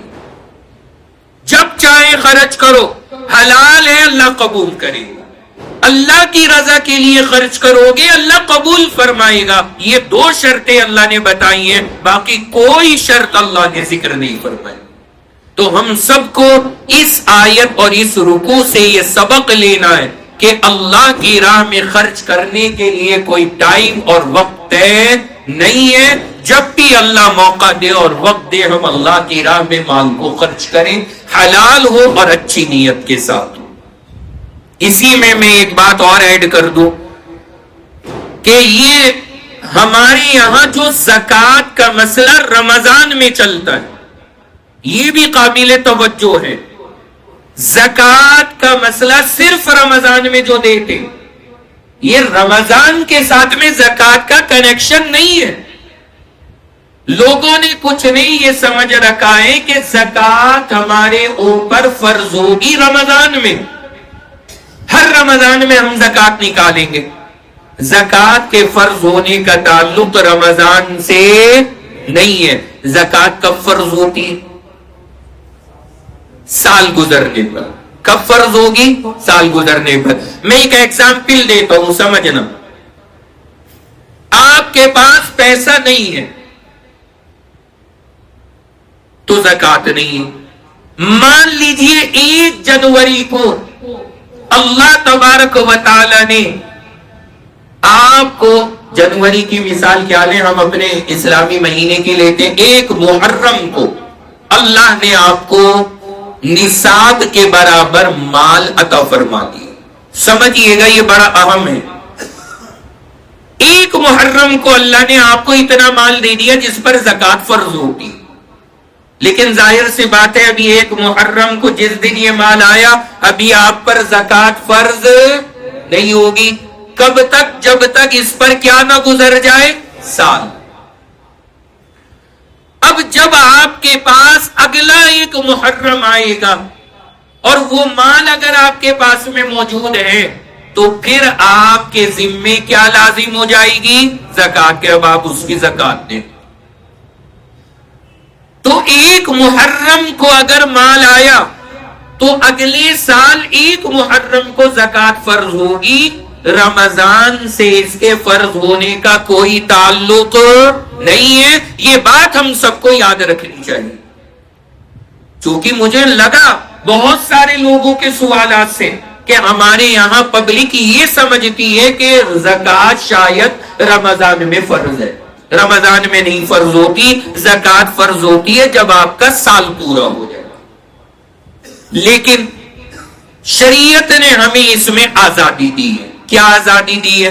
شریعت نے کہا 1 محرم کو آپ پہ زکات فرض ہو گئی، اگلے 1 محرم کے وقت آپ کے ذمے اب دینا ضروری ہو گئے، لیکن آپ اس وقت نہیں دے رہے۔ آپ سوچ رہے ہو رمضان آ جائے، رمضان میں میں نکال لوں گا۔ کیوں نکالیں گے رمضان میں؟ کیونکہ رمضان میں 1 کے بدلے 70 کا وعدہ، اس لیے ہم رمضان میں نکالیں گے۔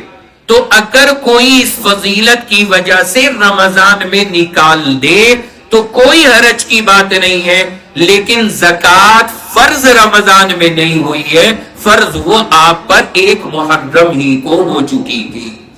بھائی سمجھ گئے یا نہیں سب لوگ؟ اس میں بھی یہ غفلت ہے، اس وجہ سے میں نے اس بات پہ توجہ دلائی ہے۔ فرض ہوتی ہے سال پورا ہونے پر، جب بھی سال پورا ہو جائے۔ ہاں رمضان میں آپ نکالتے رہو، گناہ نہیں ہے، کوئی حرج نہیں، شریعت نے جائز کہا ہے، لیکن یہ یاد رکھنا چاہیے فرض وہ رمضان میں نہیں ہو رہی، فرض ہمارے اوپر وہ اس دن ہو چکی ہے جب ہمارا سال پورا ہوا تھا، اس کے حساب سے۔ چنانچہ بہت سے حضرات اس میں یہ کرتے ہیں کہ رمضان کے اندر دے دیا، اب اس کے بعد وہ دے ہی نہیں رہے کہ جی اب جو دیں گے وہ اگلے سال دیں گے رمضان میں۔ نہیں، آپ اگر درمیان میں بھی نکال دو تو بھی کوئی حرج کی بات نہیں ہے، زکات ادا ہو جائے گی۔ زکات کا رمضان سے فرض ہونے کا کوئی تعلق نہیں ہے، صرف مسلمان ثواب زیادہ ہونے کی وجہ سے رمضان میں ادا کرتے۔ بھائی سمجھ میں آئے نا سب حضرات کو؟ تو یہ چیز ہمیں اور آپ کو زکات کے تعلق سے یاد رکھنی ہے۔ تو شریعت نے زکات کے اندر بھی کوئی دن طے نہیں کیا، کوئی وقت طے نہیں کیا، کوئی مہینہ طے نہیں کیا۔ شریعت نے کہا جس دن بھی سال پورا ہوگا آپ اپنی زکات کو اس دن کے حساب سے ادا کریں گے۔ اور آخری آیت تھی ہماری اور آپ کی، اللہ نے فرمایا وَاتَّقُوا يَوْمًا تُرْجَعُونَ فِيهِ إِلَى اللَّهِ ثُمَّ تُوَفَّى كُلُّ نَفْسٍ مَا، فرمایا اللہ نے کہ اس دن سے ڈرو جس دن تم سارے کے سارے اللہ کی جانب لوٹائے جاؤ گے، سب کو اللہ کے سامنے حاضر کیا جائے گا۔ ثُمَّ تُوَفَّى كُلُّ نَفْسٍ مَا كَسَبَتْ وَهُمْ لَا يُظْلَمُونَ، اور اللہ تمہیں تمہارے کیے ہوئے اعمال کا پورا پورا بدلہ عطا فرمائیں گے۔ اللہ نے کہا حلال پر جم کے زندگی گزارنا، حرام سے اپنے آپ کو بچانا، اگر اس طرح سے رہو گے تو اللہ کے یہاں تمہیں تمہارے اچھے اعمال کا پورا بدلہ ملے گا، غلط کرو گے تو برے اعمال کا بھی پورا بدلہ ملے گا۔ یہ آیت ہے، آیت نمبر آخری ہماری آیت 281۔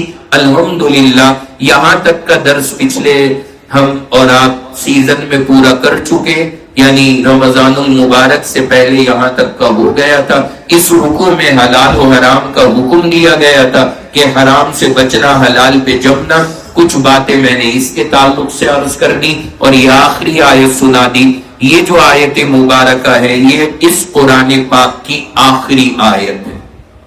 یہ اس کی عجیب و غریب بات ہے، یہ قرآن کی سب سے آخری آیت ہے. اس آیت مبارکہ کے بارے میں آتا ہے کہ اس آیت کے بعد اللہ کے قرآن کی کوئی آیت نہیں اتری. یہ سب سے آخری آیت ہے، اس کے بعد کوئی آیت نہیں اتری. یہ عجیب ترتیب ہے. سب سے پہلی جو آیت اتری ہے وہ کون سے پارے میں؟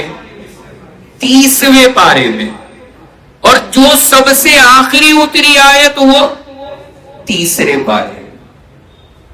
سب سے پہلی 30ویں میں اور سب سے پہلی آخری 3 میں. یہ 3 پارہ ہمارا چل رہا ہے، سورۃ البقرہ ختم ہونے کے قریب ہے. یہ ہے سب سے آخری آیت. میں نے اس کی وجہ شروع کے درس میں سمجھا رکھی ہے کہ قرآن کی ترتیب یہ آگے پیچھے کیوں ہے.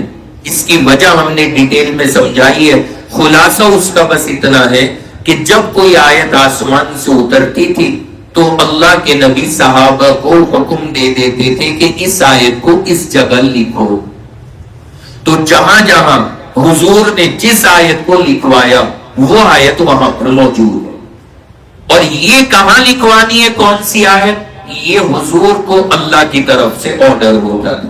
تو یہ جو ترتیب ہے قرآن پاک کی، اتنی جو آیتیں پہلے وہ آخر میں اور جو بعد میں اتری ہے وہ شروع میں ہے. یہ کسی انسان نے نہیں دی ہے ترتیب، یہ اللہ کے حکم سے رسول اللہ نے اور رسول اللہ کے حکم سے صحابہ نے فرمائی.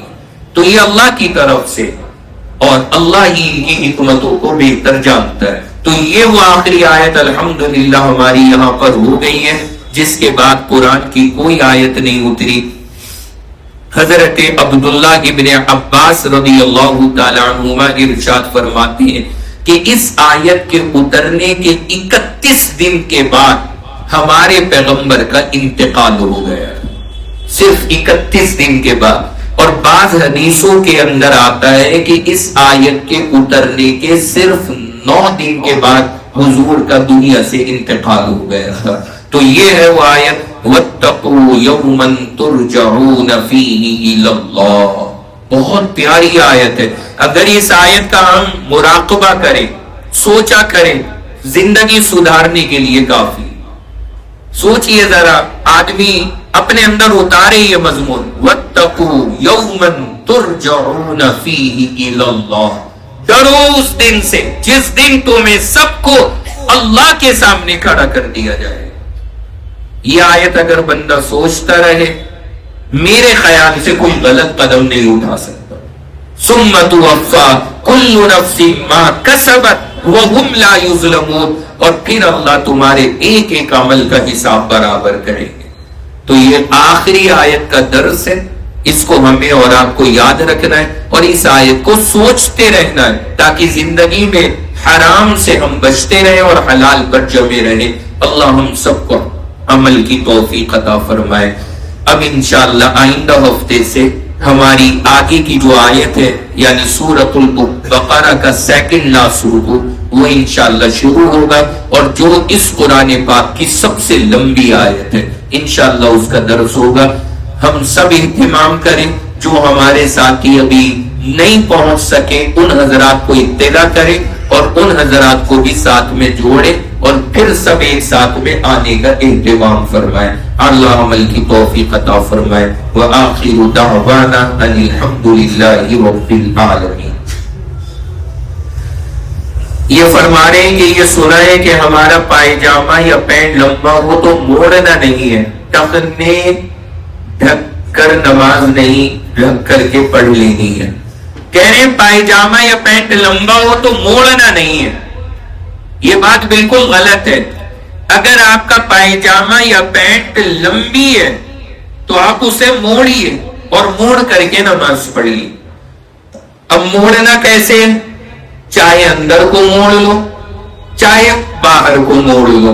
ہمارے یہاں پبلک نا اس میں بھی الجھ جاتی ہے. کہ جی اندر کو موڑے یا باہر کو. وہ جو ہمارے ہرے والے بھائی ہیں وہ بیچارے فتویٰ دیتے ہیں کہ اگر تم نے اوپر کو موڑا تو تمہاری نماز نہیں ہوگی. کیوں بھائی؟ الٹا موڑنے میں کیا ہو گیا یا کیا مسئلہ ہو گیا؟ اگر کوئی پورا ہی کرتا الٹا پہن کے نماز پڑھ لے نماز تو تب بھی ہو جاتی ہے. تو خالی پائچہ اگر الٹا ہو گیا تو اس میں کیا حرج کی بات ہے؟ تو کوئی حرج نہیں ہے، ہماری نماز ادا ہو جائے گی. موڑا کریں، ٹخنے کھلے رہنے چاہیے، پینٹ ہو یا پائجامہ ہو ٹخنے کور نہ ہو. کہہ رہے گھر میں سامنے شیشہ رکھنے سے نیکی کے فرشتے نہیں آتے کیا؟ اوہو، اگر میں اس کا جواب یہی دے دوں جو لکھا ہے تو یہ سوچو عورتوں کے میک اپ کا کیا ہوگا. یہ کہاں تیار ہوں گا؟ گھر میں شیشہ نہیں تو نیکی کے فرشتے نہیں، تو شیشہ پھینک دو، پھر یہ کیسے تیار ہوں؟ مردوں کا مسئلہ نہیں ہے، یہ تو ماشاءاللہ صابن سے منہ دھوتے ہیں وہ بھی ہفتے میں ایک بار. جب زیادہ ہی مشکل ہونے لگے، وضو میں زیادہ ہی ہاتھ چپکنے لگے، تب ایک آدھ بار وہ لائف بوائے بچپن سے وہی رگڑ رہے، اس سے منہ دھویا چل دی ہے کنگا کر کے. عورتوں کا کیا ہوگا اگر یہ شیشے ہٹ گئے؟ اس لیے اللہ تعالیٰ اور اس کا رسول ہمیں پریشانی میں نہیں ڈالنا چاہتے. اس وجہ سے شیشہ رکھنا بالکل جائز ہے. رکھیے گھر میں شیشہ، سامنے بھی رکھیے، کوئی حرج کی بات نہیں ہے، منع نہیں ہے. یہ پتہ نہیں کس نے بتا دیا کہ نہیں اس سے یہ نہیں ہوگا. تصویریں ٹانگنا وہ منع ہے، باقی شیشہ میرر اس سے کوئی حرج کی بات نہیں ہے، بالکل جائز ہے. نفل یا سنت پڑھتے وقت اگر ری خارج ہو جائے تو کیا وضو کر کے دوبارہ پڑھنی ہوگی؟ آپ نفل پڑھ رہے ہیں اور وضو ٹوٹ گئے تو کیا دوبارہ وضو کر کے یہ پڑھنی پڑے گی؟ جی ہاں. نفل شروع کرنے سے پہلے آپ کی مرضی تھی پڑھو یا نہ پڑھو، لیکن جب ایک بار شروع کر دی تو اب آپ کے ذمے یہ کیا ہو گئی؟ بولو بھائی، واجب. اب اگر آپ کی یہ وضو بیچ میں ٹوٹ گئی تو آپ کو وضو کر کے دوبارہ اس نفل کو ادا کرنا پڑے گا. ہاں چاہے ابھی ادا کر لو یا بعد میں ادا کرو، لیکن کرنا پڑے گا، وہ ضروری ہے. سجدہ سہو کرنے کا صحیح طریقہ کیا ہے؟ سجدہ سہو کرنے کا صحیح طریقہ کیا ہے؟ دیکھیں بہت آسان ہے، سمجھ لیجیے.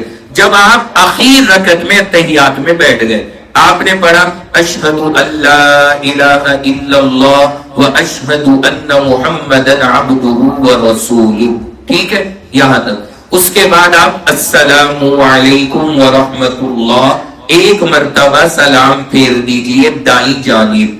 سلام پھیرنے کے بعد اللہ اکبر کہہ کر سجدے میں چلے جائیے، پھر اللہ اکبر کہہ کر اٹھ جائیے، پھر اللہ اکبر کہہ کے دوبارہ سجدے میں جائیے، پھر اللہ اکبر کہتے ہوئے اٹھ جائیے، پھر بیٹھ کر کے دوبارہ التحیات پڑھیے، پھر درود پڑھیے، پھر دعا پڑھیے اور دونوں طرف سلام پھیر دیجیے. یہ ہے سجدہ سہو کا طریقہ. بھائی سمجھ گئے نا سب؟ بہت سارے بھائی ابھی نئے ہیں، ناواقف ہیں، تو بہرحال سیکھنا اچھی بات ہے، تو یہ طریقہ یاد رکھیے گا. مؤکدہ سنتوں کی کیا قضا ہوتی ہے اور کیا چھوڑنے پر گناہ ہے؟ قضا نہیں ہے سنتوں کی، اگر نکل گئی، جیسے مثلا ظہر کی سنتیں آپ نے نہیں پڑھی تو آپ عشاء میں نہیں پڑھ سکتے، قضا نہیں ہے. اور چھوڑا ہے آپ نے بغیر عذر کے چھوڑا تو گناہ بھی ملے گا، اور اگر کوئی عذر تھا اس وجہ سے چھوٹ گئی تو پھر گناہ کی بات نہیں ہے. حج پہ جانے والے اور بھائی سے ناراضگی ہے تو کیا معافی مانگنی پڑے گی؟ اور اگر بھائی معاف نہ کرے تو کیا حج قبول نہیں ہوگا؟ دیکھیں معافی مانگنی پڑے گی، چاہے آپ حج پہ نہ بھی جاؤ تب بھی مانگنی پڑے گی. یہ جو ہمارے ذہن میں ہے نا کہ جی حج پہ جائیں گے تب مانگ لیں گے، کیوں؟ یہاں پہ رہتے ہوئے ضرورت نہیں ہے، یہاں رہتے ہوئے بھی مانگنی پڑے گی. 3 دن سے زیادہ بات چیت کا بند کرنا حدیث میں فرمایا اتنا بڑا گناہ ہے جیسے مسلمان کو قتل کرنے کا گناہ ہے. 3 دن کسی سے بات چیت کا بند رکھنا قتل کے برابر گناہ ہے. تو حج کرو یا نہ کرو، بات چیت چالو کرو، اور حج پہ جا رہے ہو تو بالکل کرو. اور باقی یہ جو انہوں نے لکھا ہے کہ اگر وہ معاف نہ کرے پھر اس کا معاملہ ہے. آپ نے اس کے پالے میں بال ڈال دیا, اب بات ختم. آپ نے اس سے کہہ دیا کہ بھائی مجھ سے غلطی ہو گئی تھی, معاف کر دو. آپ کا کام ہو گیا. اب وہ نہیں معاف کر رہا, وہ جانے, اس کا کام جانے, لیکن آپ اب مطمئن ہو جاؤ, آپ معافی مانگ لو اور چلے جاؤ, پھر کوئی حرج نہیں. دل میں کینہ رکھنا اور کسی سے نفرت کرنا اور نماز روزے اور حج پر جانا, کیا یہ سب صحیح ہے یا غلط ہے؟ کینہ رکھنا یہ الگ گناہ ہے, نماز روزہ اور حج کرنا یہ الگ چیز ہے. کینہ رکھیں گے, کسی سے نفرتیں دلوں میں رکھیں گے, اس کا گناہ تو ہوتا ہی رہے گا, چاہے نماز پڑھو یا حج کرو. اس لیے پورا فائدہ عبادت کا جب ہوگا جب ہم گناہوں سے اپنے آپ کو بچائیں گے. وطروں کے بعد 33 بار استغفر اللہ, 33 بار لا الہ الا اللہ اور 34 بار لا الہ الا اللہ الا انت سبحانک انی کنت من الظالمین پڑھنا کیسا ہے؟ بھائی دیکھیں 33 33 34 سبحان اللہ الحمدللہ اور اللہ اکبر, یہ تو حدیث میں. باقی یہ جو آپ نے لکھا یہ بھی پڑھ لیں, کوئی حرج کی بات نہیں, کیونکہ اللہ کا نام ہی ہے, اللہ کے نام کے پڑھنے میں کوئی حرج نہیں. بدن پر لال نشان پڑنا اور آنکھ کا پھڑکنا کیسا ہے؟ کچھ ہونے والا ہے, آنکھ پھڑک رہی ہے. آتی ہوئی بات کہ جی آنکھ دائیں, کوئی کہتا دائیں, کوئی کہتا بائیں, کوئی کہتا ہے کہ یہ دائیں پھڑکے گی تو کچھ اچھا ہونے والا ہے, بائیں پھڑک رہی ہے تو کچھ ریڑھ لگنے والی ہے. ایسا کچھ نہیں ہے, یہ سب سسٹم ہے باڈی کے, کبھی کچھ پھڑک رہا ہے کبھی کچھ پھڑک رہا ہے. پھڑکنے دیجئے, آپ اپنی عبادت کیجئے. تو باڈی پہ نشان کون سا پڑ رہا ہے ڈاکٹر کو دکھائیے. اس کے لیے یہ کیا مطلب کہ کچھ ہو تو نہیں گیا. یہ وہی والا مائنڈ سیٹ ہے جنہوں نے ہمارے یہاں ان جادوگروں کی دکانیں چلا رکھی, ان عاملوں کا بازار رونق سے بھرا پڑا ہے. یہ وہی والا مائنڈ سیٹ ہے. چکر میں نہ کرو, یہ سب ایک باڈی کے سسٹم ہے. کبھی لال ہو گئی کبھی پیلی ہو گئی, ڈاکٹر سے ملو. آنکھ پھڑک رہی ہے, پھڑکنے دو, خود رک جائے گی. اور اتنی کیا ٹینشن لینا. کہتے ہاتھ ہتھیلی میں کھجلی آ رہی, اس کا مطلب نوٹ آنے والے. کمال ہے. ابے بھائی علاج کرا اس کا, کہیں نہیں نوٹ ووٹ آ رہے, علاج کراؤ ورنہ پورے بدن میں کھجلی آنے لگے گی. تو ایسے فضول باتیں جو ہے نا یہ سب اسلام میں نہیں ہے. کہہ رہے شوہر کا انتقال ہو گیا, میں نے مہر معاف کر دیے تھے, معاف ہوئے یا نہیں ہوئے؟ آپ کا حق ہے, اگر آپ نے دل سے معاف کر دیا تو ضرور معاف ہو جائیں گے, اگر واقعی دل سے معاف کر دیا ہے تو. رمضان میں لیلۃ القدر کی راتیں کون کون سی ہوتی ہیں؟